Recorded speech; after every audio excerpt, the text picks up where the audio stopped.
okay, heart medicine. I'm also grief medicine. Very grateful to walk with that medicine. I'm from the Turtle Clan, which means that I'm a peacekeeper. Also, very proud of this, to be able to create safe spaces in our community, for reconciliation, for healing, and for peace, to foster peace. I grew up in North Bay and I live in Shkoogog now. Both of these places are in Ontario, part of Canada, Turtle Island. And a lot of those names, those borders and barriers, those are kind of placed here by the colonizer. But I see this as Turtle Island, a lot of those names, where I am. And I'm fortunate to reside on the ancestral land of the Anishinaabe, my ancestors, to have a cellular connection to the land. And I do have ancestry from other parts of the land, actually, one of which being France, being in Europe. I also have Irish ancestry, I have Scottish ancestry, and I have French ancestry, and Anishinaabe, First Nations ancestry, Ojibwe. And so I identify both as Anishinaabe and Métis. I'm two-spirit, I'm queer. I like to share that when I introduce myself because it is a part of how I identify. It's a part of who I am. And it's also how I approach things. So in my teachings, in the way that I identify as two-spirit, I am in balance of those energies. Something that requires energy and attention every day to keep that balance of the yin, also known as the feminine, the life giver, and the yang, also known as the masculine, the life protector. And I see that I have both of those inside me. I'm very grateful to be here, to be asked to speak. This is very big. Just me, just my person, just the identity I fall within, being a life giver, being Anishinaabe, being mixed, being queer.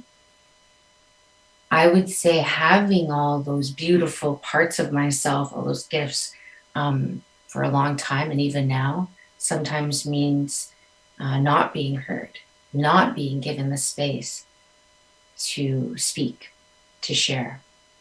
So I want to acknowledge that the great gift and privilege that I've been given to speak, to be heard by many.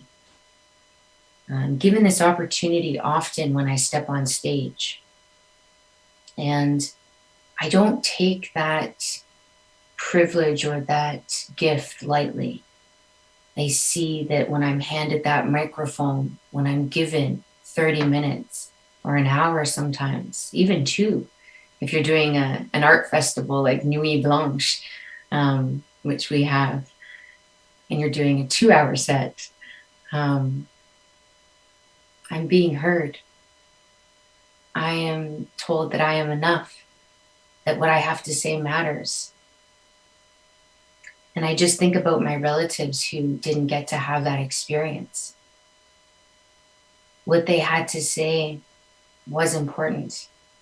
How they felt was important. And what they did here on this land is invaluable. It's why we still have a place to call home today. I'm a singer and songwriter. I'm an artist. I'm an activist. I create. And then I share my creations. And again, there is privilege in that. There's so many Indigenous artists in the generation that came before me who had to hide their art, who had to hide their creations because it was outlawed. They had to hide it because it was so magnificent. It scared people. It scared the colonizers. It scared the people who wanted to oppress the First Nations, the Indigenous people of this land. Because this art, it transcended time and place. these creations were expressions of spirit, of our individual spirit, but on a bigger level, creator. And that scared some people. The people that came to this land to enforce and impose their ways on my ancestors. And I have to acknowledge that part of my ancestry are those people who came over as well. It exists within me. Within this one body is that infinite crossing over and blending and bleeding of those bloodlines. I have to acknowledge both. And I'm proud of both.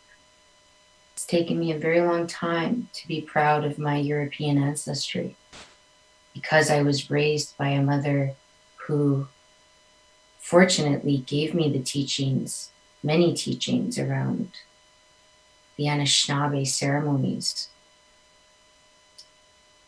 And I love my community.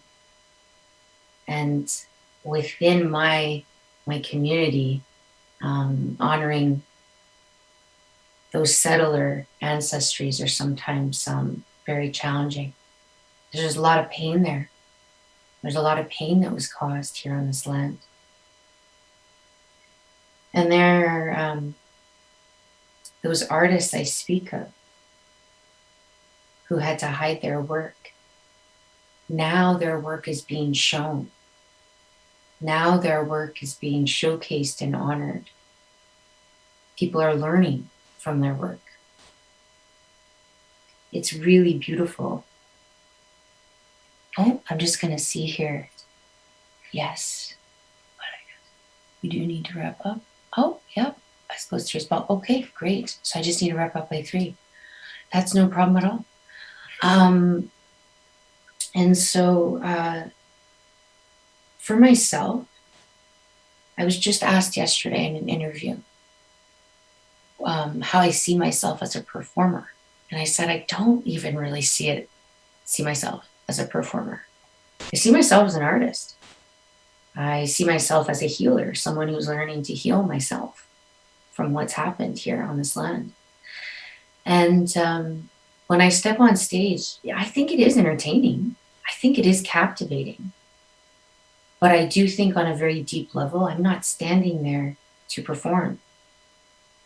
I'm standing there to speak everything that my ancestors never got to speak.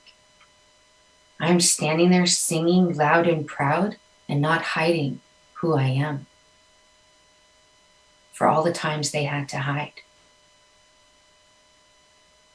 I am speaking my language, the tiny little bits that I know, because I wasn't raised with it. I'm wearing my traditional regalia. I'm even brave enough now to wear my Métis sash.